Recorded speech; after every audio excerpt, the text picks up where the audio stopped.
Where am I? What? Wait a minute. Wait. No, wait, no! No, I'm not doing. Kingdom Come Deliverance was a brilliant and ambitious game, but not without its issues around graphical optimization and quest bugs. Despite these things, I loved it, but I can proudly say that Kingdom Come Deliverance 2 is so much more. This game is huge and beautiful, with a lot more polish, care, and not shying away from the RPG tedium that made the first game's identity so distinct. The result is something as impressive as it is special. But is it a good buy? Well, let's take a look at every question you might have about Kingdom Come Deliverance 2, and whether it's worth your time and money. Oh, that's fucking expensive. I'll take it. Once again back into the eyes of Henry of Skalitz, everyone's favourite peasant boy who's not a hero, he's just an ordinary bloke. I'd say I'm just an ordinary bloke. Ordinary bloke my ass. So what is Kingdom Come Deliverance 2? Let's lay it out. The sequel to 2018's Peasant Simulator follows up on the life of Henry of Skalitz, the boy who was looking for his lost sword, who's now doing more exciting things, while still looking for his lost sword. Looking for lost swords is kind of my specialty. A game that's grounded in tedious realism, you'll be living out medieval life in this RPG like no other, with combat akin to chivalry and Mount and Blade, subtle survival mechanics, I feel quite hungry! and those Oblivion vibes. Hey up, lad, keeping alright, are you? Well, do your best, don't you? That's all you can do, really, isn't it? Guess in these times, no? Yeah. Not sure about this, though, eh? Who's keeping these roads? No one looks after them, you know? My words exactly. It's a brutal and colossal game, with every instance of combat requiring your full attention, every need requiring consideration, and every quest requiring a few hours of your time, whether it's fighting, translating, I'll do that. singing, I ducky now shake its egg. posing, translating again, I'll tell you, man. Them deputies up at bank make a howfin' pile. helping the bard, We need a loot! or tracking someone down. Please, find Marika. You must be Marika. Elden Ring. It's slow-paced, has plenty to explore and get lost in, and is a great, in-depth RPG for fans who are a little underwhelmed with RPGs these days. The easiest comparisons to describe this game overall, if you're unfamiliar, would be The Witcher 3 without magic, or Red Dead Redemption 2 without guns. Or Arthur. Who is this Henry of Skalitz fella?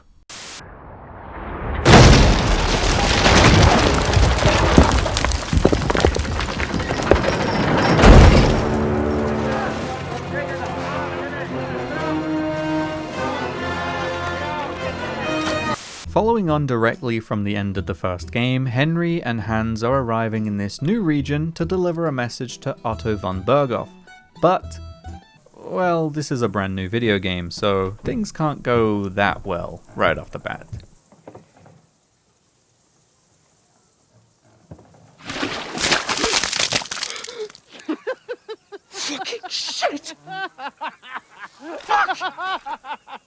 However, despite being covered in it, you won't have to go digging through shit to find gold in this narrative. Okay, this is like one very specific exception. Alright, cut. That's enough.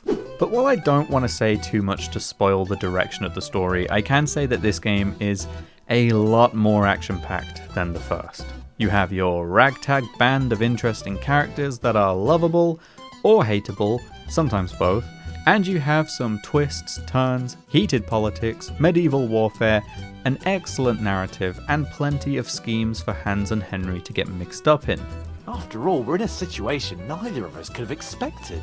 While the story from the first game was brilliant, acting as an origin for Henry and a first dive into this historical setting, Kingdom Come Deliverance 2 is a colossal step up in terms of narrative quality. The story is plenty varied, packed, and ready for excitement. Now, don't worry, it's not simplified or too different. The core feeling of the plot is still present, wherein everything is paced well, the characters are interesting, and there is so much dialogue to dive into, making this one of the deepest RPGs in recent years. I mean, with a supposed 2.2 million words in the script, it would be the longest script for a video game ever, even beating Baldur's Gate 3, and honestly, yeah, I can believe it. But while the first game's large-scale battles were few and far between, there are much more frequent exciting moments this time around, with the opening of the game even focusing on a siege taking place before we get sent back a few weeks to our trusty hero's arrival. But it's not even just large-scale battles that take center stage. There are so many fun questlines to get involved in, and unlike that monastery bit in the original, these are a joy to experience in their entirety. Even though I kind of liked that monastery mission, but you know. We also get cinematic cutscenes much more often this time around, which make for some incredible moments in the story, whether it be visually incredible or emotionally incredible. Like this bit, which is it's so good, but I can't really show you, so just do me a favor and imagine how cool it is. So often I would put the controller down and watch these scenes unfold on the edge of my seat, and it honestly felt like it could have been a film. Okay, now I really want a Kingdom Come live action film. My word, that is fucking impressive. It makes Perkstein look like an outhouse. Berghoff must be made of money. It's not all politics and lost swords, however. I mean, it is a lot of politics and lost swords. I've been looking for it ever since. But there's also a heavy focus this time around on Henry's continued journey and the effects of his trauma, violence, and the revenge he still wishes to seek on his seemingly ever-growing kill list. In dream sequences where he sees his blacksmith father Martin, we get a deeper look at these conflicting morals and the feelings Henry is dealing with, which adds so much more depth and higher stakes to not only Henry's development but also the narrative, as while Henry is battling his own demons, the country is still battling invasion, occupation, and fears of war. Paired up once again with Sir Hans Capon, it's hard to not love and root for these characters. What started in the original as a rich snob and peasant boy dynamic, we now see a whole new side to the two, with a Merlin and King Arthur style relationship that continues to grow, evolve, and brings them closer and closer. And closer. Christ, Henry, don't be such a stick in the mud! The performances here by Tom McKay and Luke Dale are absolutely incredible, with so many moments that project just how much these actors enjoy the roles. I'm not the one who acts like a spoiled child. Spoiled child? The mocap performances and the on-screen dynamic make these characters feel like two friends, from worrying to bickering in all of the best ways possible. What are you wearing? We won't be needing it. How can one feel so natural and outshine so many other video game performances? I don't know, but I need to see more of these two soon. Now, I mentioned a ragtag group a little earlier, and that's generally what you'll be mixed up in for the majority of the game. While I don't want to talk about some specific characters because of spoilers, you'll have a good mix of nobles, lords, criminals, and people of other cultures who all come together to band against the rule of Sigismund and want to free Wenceslas. And honestly, these characters are brilliant and fascinating, taking this game a step further from being just a historical tale to being an excellent story told within a grounded history. Characters you'll love, characters you'll hate, characters you'll hate, then love, and then hate again, and maybe love again. It depends on how you feel about bowl cuts, really. I'm not frowning. That's just how my face is. My condolences then. Especially to your family. But generally, this game is filled with characters who have so much depth when speaking with them. So someone is stealing glory. Not this guy. While not as completely fleshed out, it sometimes felt like the Vandalind gang going on their little missions, or the unlikely 7 samurai coming together. By the end, these characters didn't grow on me because of who they are, but because of the time I had spent with them and their complexities and dynamics. What the fuck? There are so many fun moments, intense moments, and harrowing moments that you'll endure, but for better or worse, you'll have people to experience it all with. As for the rest of the people in this war-torn land, let's go through and review every single unnamed NPC in the game. I have a particular fondness for beggar number 42, but he didn't make it into the credits, unfortunately. Or I can talk about the time I met Santa instead. You look like a merry bloke. I'm a simple man. I like a good laugh, and sometimes I like to punch someone. While the NPCs going about their days are just generally, well, NPCs, there are a few dynamic elements that I was surprised to see, and I found myself impressed fairly often. Markets and streets feel alive with shouting, conversations, music, people working away, or even getting pickpocketed. Greetings. Oh, you mutt. And when there's a tournament on, you'll hear conversations about it, or you'll pass by the tents that are set up and see the commotion. Vendors will make a last call when closing up for the day, or they'll comment on the weather. Don't mind the rain. Our bargains will bring a smile to your Whether face. it rains or pours. Or even the guards in passing will just talk about the current conditions. God be with you. How's the watch going? Not too bad. It'd be better if it wasn't raining, though. I'm really not surprised by this 2.2 million word script now. And if that wasn't enough, people comment very openly about your condition. Can you smell that too? Oof. It stinks like something died here. Covered in dirt? Must be a beggar. Covered in blood? Get out of here, troublemaker. Covered in your own blood? Maybe get help. Are you alright? As was the case with the first game too, enemies will try to be smart about how they fight you, take advantage of your vulnerabilities, surround you, and might just get scared and surrender. But this time around, you can make use of taunts and throw them off, or battle cries to imbue fear, or you can just surrender yourself if you want. Easy! I surrender!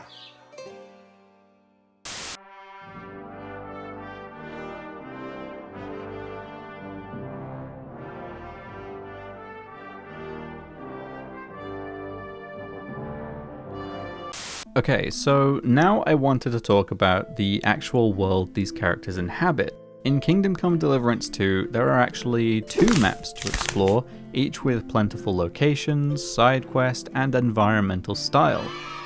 The Trotsky region, where you begin, is serene, with so many forests, rocky areas, winding paths, and smaller settlements dotted throughout. The Kuttenberg region, however, is filled with fields, forests, rivers, more settlements, mines, and the city of Kuttenberg itself, which, oh my. You know that moment in The Witcher 3 when you went to Novigrad for the first time? Or the feeling of what Whiterun in Skyrim wishes it could be? Yes, it's a 13-year-old game, but shut up. Entering Kuttenberg for the first time was, in the absolute best way, overwhelming. I spent over an hour just walking the streets, exploring the buildings and alleys, the markets and taverns, the bustling livelihood, and the array of businesses set up. It's not like that 13-year-old stinky game where there's the blacksmith. This is a city. There are like 7 blacksmiths.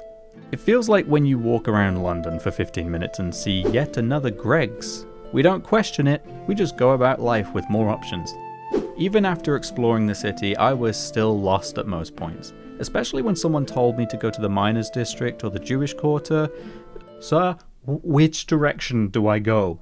But the fact that every street and every interior is seamlessly connected to the whole map, which is extensive and gorgeous in of itself, is nothing short of impressive and is something we're seeing a lot more of in games nowadays. Each region is distinct. Every town is unique, and every direction you head will lead you to something of interest. It feels like a natural world to explore in the sense that walking through the forest is less like finding goblins and ancient artifacts, but more like finding some bigger trees, and that's lovely, actually.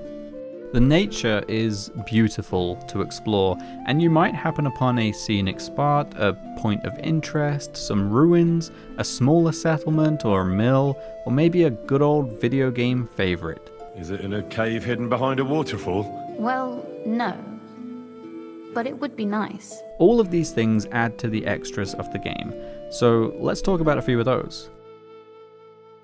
Side quests are plentiful, extensive, and rarely repetitive, with so much entertainment value and effort put into them. I once decided to stray from the main quest and take on some side quests for a little bit, so I started one nearby.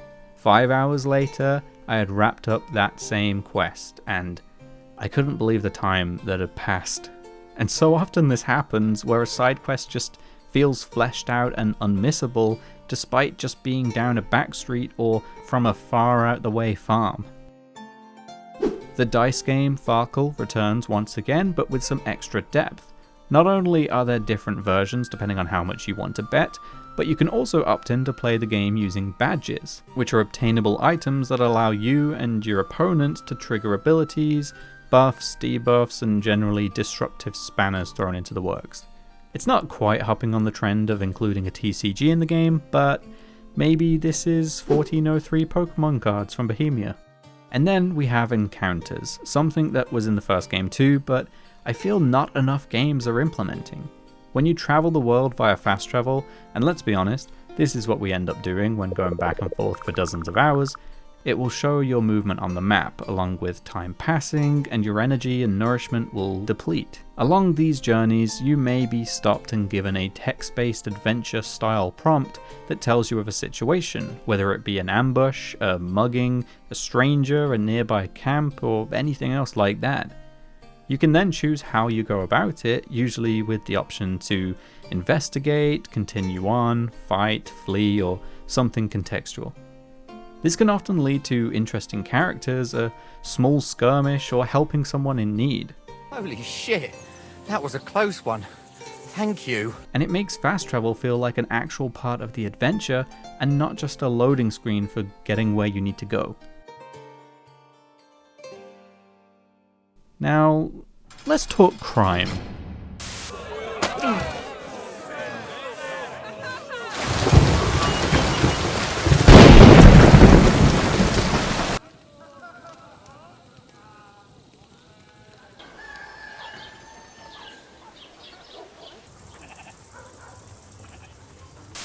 I haven't actually done that much of the criminal activities in my free time with this game, going so far as to get tutorials for it after I've already finished the main story, but I wanted to try it out for this video, and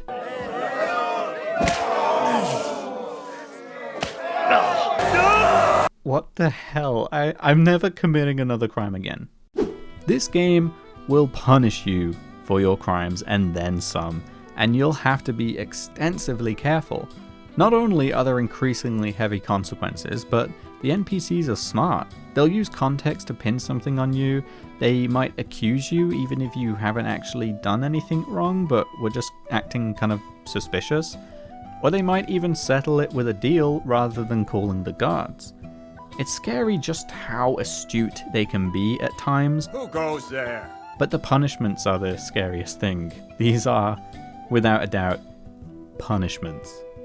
Henry can be thrown in the stocks for days, whipped in the middle of town, branded a criminal, in which he actually receives a long-lasting brand on his neck that people will recognize, and then if you still don't learn, you'll be executed.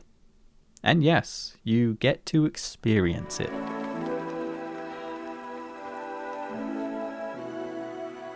Executioner! Do your duty. Needless to say, I learned my lesson.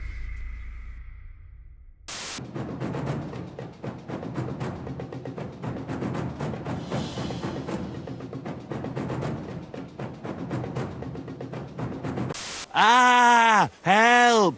That man wants to hurt me!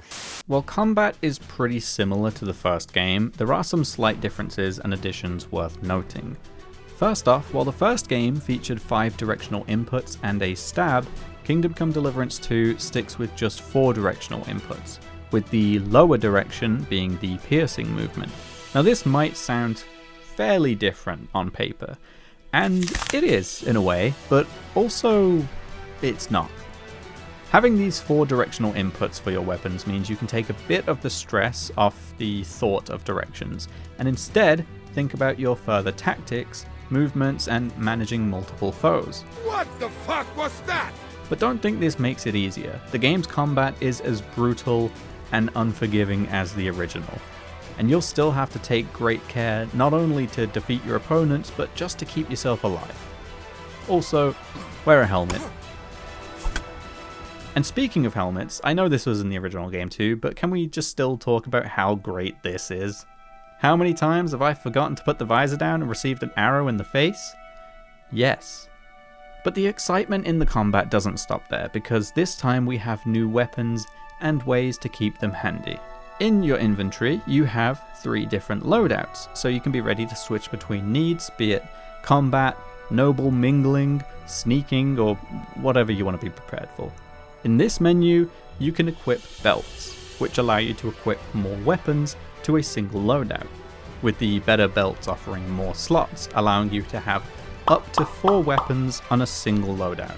And this is something you'll want to do, with the gear that best suits how you want to play. Swords for general use, blunt weapons for heavy armor, glaives for ranged and pushing down siege ladders, bows for quick firing, crossbows for powerful bolts, or a hand cannon for some devastation. That's right, grab yourself some scattershot and get ready to play with a 15th century shotgun. But it doesn't stop there either. Enemies will react to things in combat, whether it be your brutality, your scary armor, the fact that you're covered in seemingly already dried blood, your scary battle cries, Fuck you! or your dog. Get it. They can falter, they can surrender, and they can run for their lives. Run! Thank you. I'm in your debt. Farewell. Jesus! Fucking... But we don't let them run.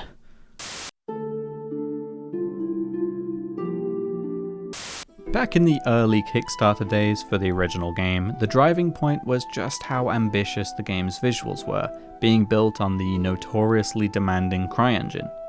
It was released with some fantastic scenery and an impressive world, but Kingdom Come Deliverance 2, while heartily familiar in every aspect, has some absolutely gorgeous scenery to admire.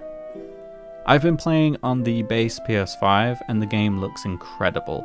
The open fields of luscious grass, the dense looming forests, the busy streets and alleys of Kuttenberg, almost everywhere in this game had me stopping just to look around, taking it all in. I mean, I still do that now, finding beautiful areas and scenes that I have not witnessed before. Even the increased frequency of cinematic cutscenes shows just how gorgeous the game can be, using a mix of in-engine rendering to create some incredible moments and set pieces. Now, there will be the occasional hiccup or pop-in with the visuals, and one common issue during this early period with the game was the lighting. Most of the time it was fine, it was spectacular even, but sometimes there was minor flickering, and other times it was a straight-up sun-driven disco. To make sure I don't cause any issues with epilepsy, here's what it looked like from far away.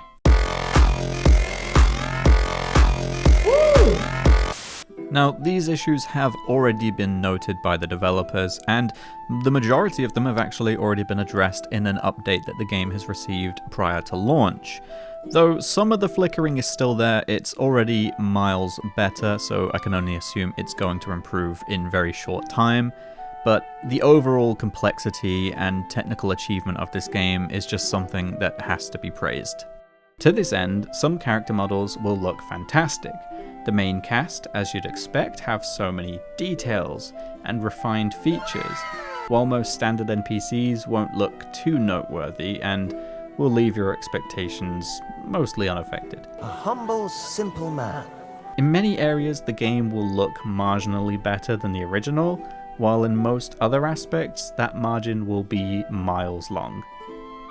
Hi, yeah, it's me from the future. I loaded up the original game to compare, and never mind, this is a million times better.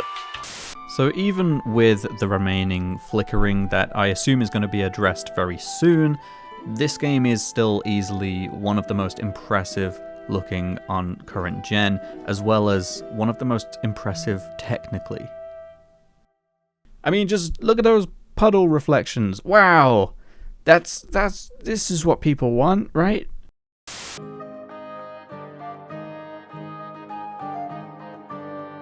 As for performance, I've mentioned I've been playing on the base PS5, so I can only give my perspective on that specific platform so far. As with most games, we have the choice of performance mode and quality mode, and as with most games, the difference in actual quality is minimal on general appearance, while the difference in frame rate is huge. In quality mode, the game will be locked to 30 FPS, which doesn't feel like a super smooth 30, while the performance mode hits a pretty solid 60 FPS.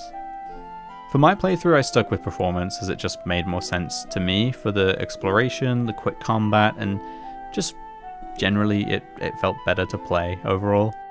And honestly, the only time I noticed any sort of frame drop was maybe 5 seconds in the biggest battle of the game, so I can't really complain about that. Other than the occasional hiccups or pop-ins that I mentioned earlier, the rest of the experience was smooth, and when the original game was locked to 30 FPS on consoles by default, this feels like a big step up to have on day one.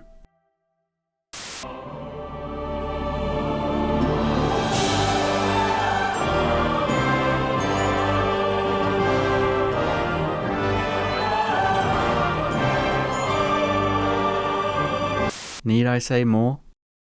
The soundtrack in Kingdom Come Deliverance 2 is one of its shining aspects, going above and beyond to create a truly masterful score that is as epic, emotional, and as serene as it ever needs to be.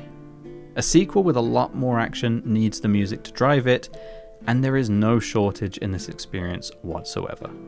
With 4 years of work and over 200 tracks, composer Jan Walter returns to create something truly special, which has all been recorded via live orchestra in Prague, and wastes no time in giving you that very specific Kingdom Come Deliverance feeling. Even just exploring the wilds, walking the busy streets, or those tavern evenings, everything just has ambience, whether it be front and center or taking a back seat. It's something that honestly speaks for itself in every way, but I cannot praise it enough. There's an episode of Kingdom Come Deliverance 2's live-action docu-series on Warhorse Studios' YouTube channel that dives into the music, and it's worth the watch if music in games is something you look out for.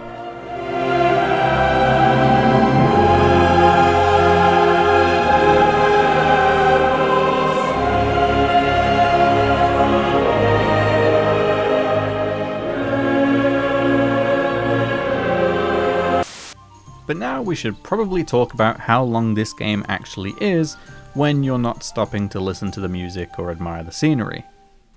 Kingdom Come Deliverance 2 was described as being twice as large as the first game, and, well, yeah. With 2 maps instead of 1 and no shortage of optional content and activities, this is by far a fair description. It took me 80 hours to finish Kingdom Come Deliverance 2's story, with a fair amount of side quests and exploration involved. However, this has since crept up, and as I make my way through exploring every forest path and completing every side quest I find, I've surpassed 100 hours and the quests have not slowed down yet. In fact, I'm pretty sure more just keep popping up. How did 5 side quests left in Kuttenberg turn into 7 side quests left? Needless to say, if you're looking for a fantastic but lengthy story, or a huge RPG with so much on offer that honestly never feels repetitive, then this is the game. If you focus solely on the story, you could probably clear it in maybe 50 hours, but take it from me, the side content adds so much, and plenty tie themselves into the weaving narratives, or just offer something truly unique. Even after completing the story, I'm doing quests that are like nothing I've done in the game so far. If you're hoping to see and do everything this game has to offer, then get in line, buddy. but from where I'm at, I'm imagining a solid 150 hours, 200 when you add the soundtrack listening back on. Okay, so I've just talked about this game a lot, but how much is this all going to cost you?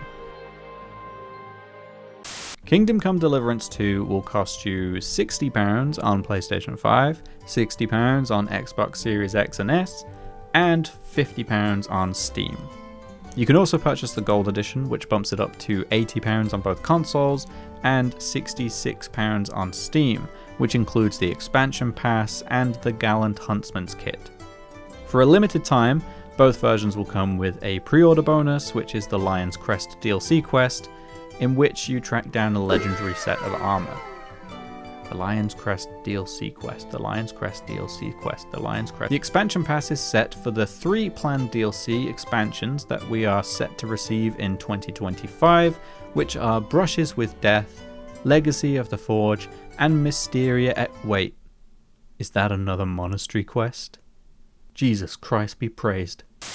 I may have just spouted thousands of words about Kingdom Come Deliverance 2, but this is a game I'm going to continue talking about for a while yet, and a strong start to the lineup of games in 2025.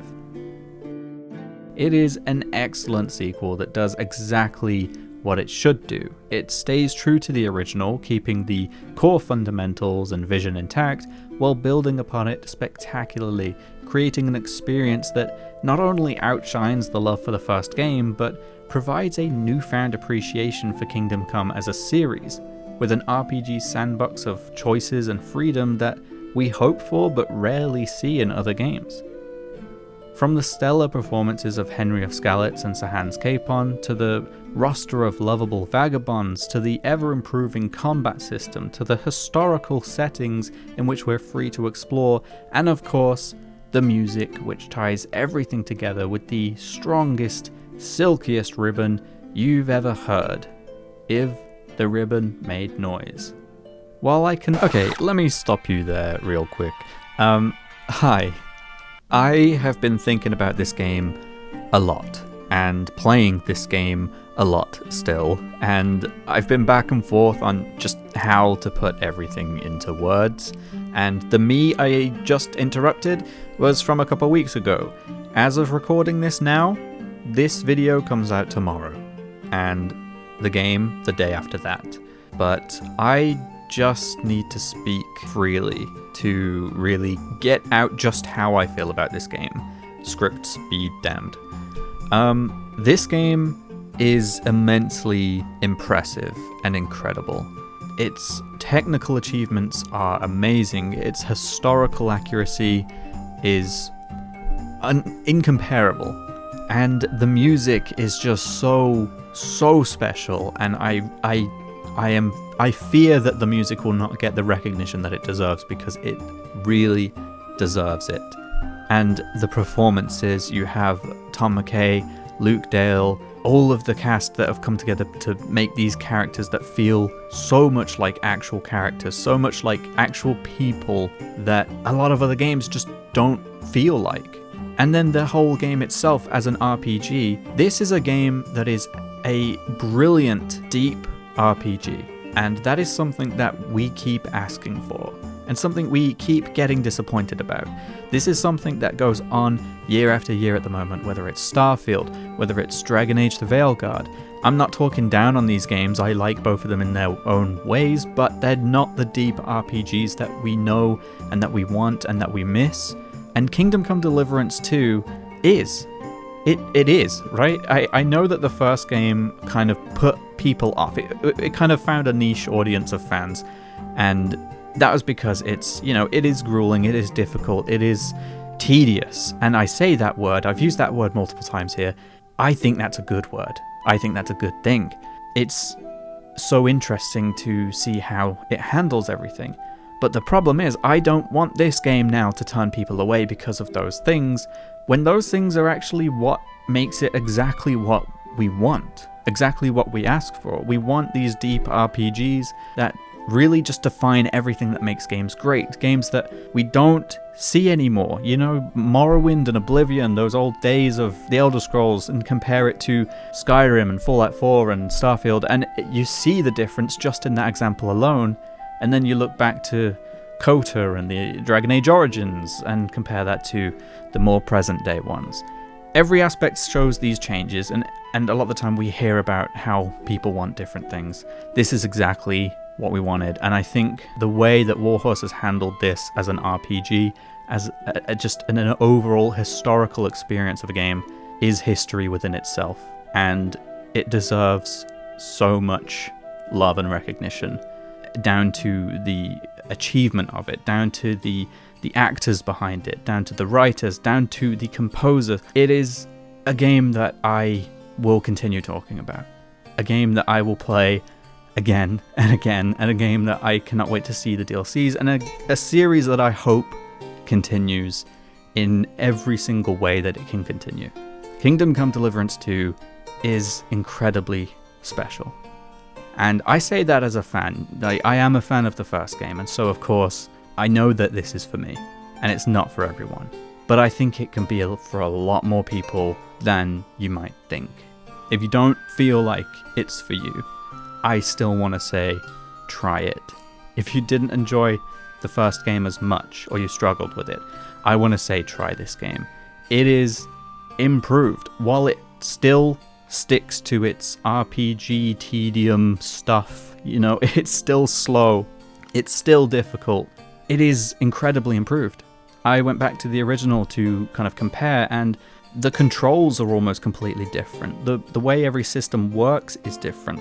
The visuals are just such a huge step up. Everything is so much more impressive than it first appears to be, and the more time you spend with it and the more you look back, the bigger that gap becomes.